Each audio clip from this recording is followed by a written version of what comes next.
Hi guys, इस video के starting के अंदर जो डेटा मैं आपके साथ शेयर करने लगा हूँ, ये डेटा हमें दिखाता है कि यहाँ पर रिटेलर्स की तरफ से एक्सचेंजेस के ऊपर ऑल्ट कॉइन्स को डिपॉजिट किया जा रहा है।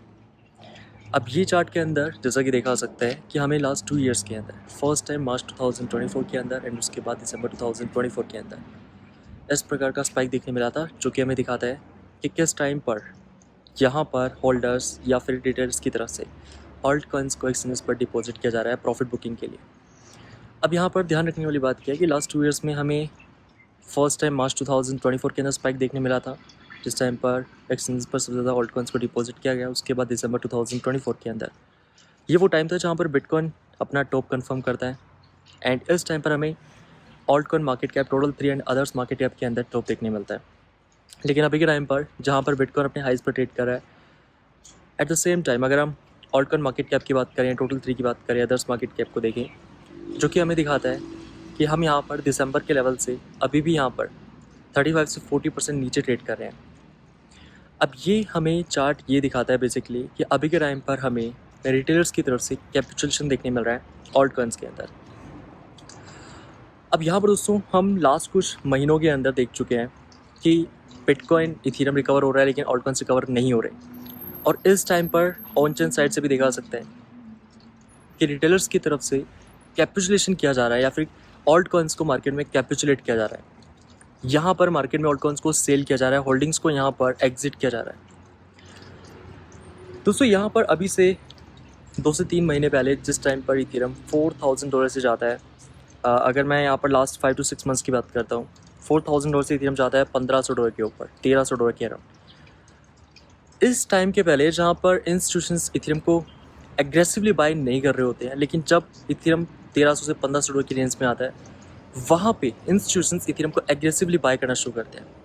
इट मीन्स यहाँ पर ये पहले से प्री प्लान था कि इथेरियम को इस रेंज में लेकर आया जाएगा एंड देन उसके बाद यहाँ पर इथेरियम के अंदर बाइंग बनाई जाएगी इन्वेस्टमेंट फर्म्स की तरफ से। 1500 से डॉलर से अगर हम देखें तो इथेरियम अभी आ चुका है, हाल ही के अंदर हमें $3,900 का लेवल देखने मिला।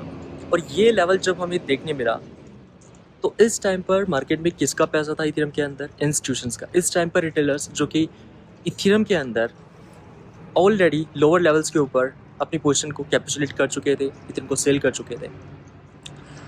अभी के टाइम पर इथेरियम अपने लास्ट 2 ईयर्स के स्ट्रॉन्ग रेजिस्टेंस से अभी हाल ही के अंदर रिजेक्ट हुआ है, जो कि $4,000 का लेवल। और इस $4,000 के लेवल से लास्ट 2 ईयर्स में हम 4 टाइम्स रिजेक्ट हो चुके हैं। अभी 4th अटैम्प्ट यहाँ पर हमारा चल रहा है इस लेवल के ऊपर।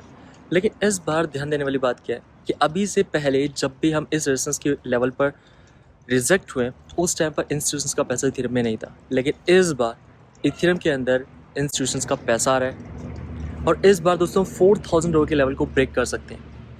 इथेरियम के अंदर $4,000 का लेवल जो कि यहाँ पर हमें ब्रेक होता हुआ नजर आ सकता है। और अगर इथेरियम $4,000 की रेजिस्टेंस के अपने को ब्रेक कर देता है तो अपने पास इसके बाद $4,800 का लेवल है, जहाँ पर हमें लास्ट साइकिल के अंदर इथेरियम में टॉप देखने मिला।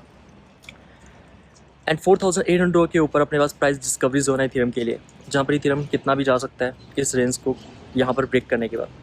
लेकिन यहाँ पर हम सभी के लिए अभी के टाइम पर समझना ही ज़रूरी है कि अभी के टाइम पर जहाँ पर मार्केट के अंदर करने को कुछ भी नहीं है, इथेरियम यहाँ पर एक ही रेंज के अंदर कंसल्ट कर रहा है। बिटकॉइन के अंदर हमें $1,11,000 से अभी $1,15,000 की रेंज के अंदर कंसोलिडेशन देखने मिल रहा है।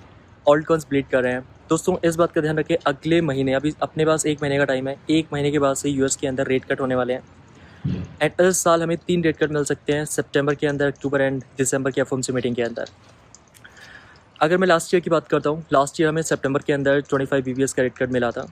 उस टाइम पर रेट कट मिलने के 1 महीने पहले जहाँ पर मार्केट के अंदर ऑल्ट कॉइन होल्डर्स ने अपनी पोजीशन को कैपिचुलेट किया था। अगर मैं 5 अगस्त की बात करता हूँ, जहाँ पर जापान इंटरेस्ट रेट हाइक करता है, इस वजह से हमें मार्केट के अंदर क्रैश देखने मिला था।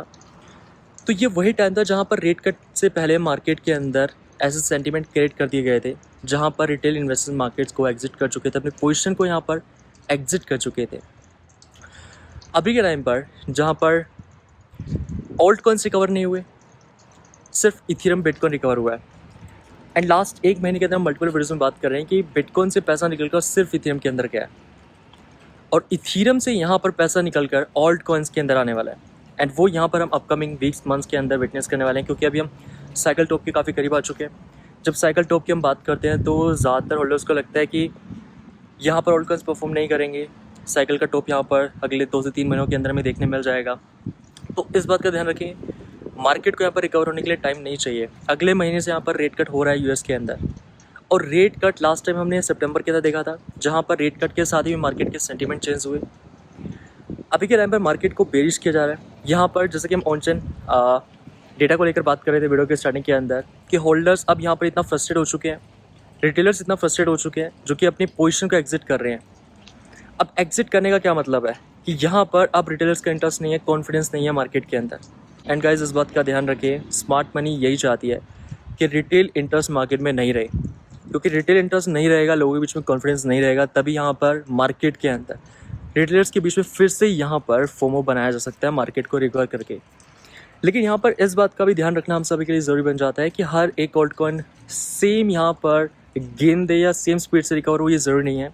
ऐसा यहाँ पर हम इस साइकिल में देखते हुए आ रहे हैं कि कुछ ऑल्ट कॉइन्स जो कि लास्ट ईयर अपना टॉप किए थे, वो अभी तक यहाँ पर 50% भी रिकवर नहीं हुए। तो यहाँ पर हम सभी के लिए ये देखना ज़रूरी है कौन से वो नैरेटिव्स हैं जो कि यहाँ पर लास्ट अगर हम 2 ईयर्स में देखते हैं जो एवरग्रीन नैरेटिव रहे हैं, जिन्होंने हर मार्केट की रिकवरी के टाइम पर परफॉर्म किया है। जिसमें से अगर हम बात करते हैं एआई नैरेटिव की, या फिर अगर हम RW की बात करते हैं, या फिर हम एआई एजेंट्स की बात करते हैं, लेयर 1 की बात करते हैं, तो ये कुछ कैटेगरीज़ है जो कि यहाँ पर जिन कैटेगरीज़ के सेफ कॉइन्स के अंदर हम सभी के लिए इन्वेस्ट रहना ज़रूरी है। एंड जहाँ तक बात है पोर्टफोलियो को लेकर, तो लास्ट कुछ हफ्तों से मैं देख रहा हूँ कि कमेंट्स के अंदर पोर्टफोलियो को लेकर भी यहाँ पर इन्वेस्टर्स की तरफ से हमें कमेंट्स देखने मिल रहे हैं कि यहाँ पर हमने पोर्टफोलियो के अंदर कौन कौन से कॉइन्स को होल्ड करके रखा है।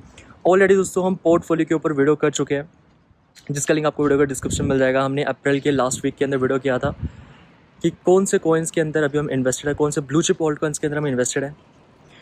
तो अभी के टाइम पर इस बात का ध्यान रखें, जहाँ पर मार्केट से अब रिटेलर्स जो है वो जा चुके हैं, या फिर सिंपल वर्ड्स में कहा जाए तो मार्केट के अंदर जो मैक्स पेन लास्ट कुछ महीनों के अंदर हम देख चुके हैं, इस टाइम के अंदर डेफिनेटली ये बात को अंडरस्टैंड करना है कि मार्केट रिकवर होगा या फिर ऑल कॉइन्स रिकवर होंगे।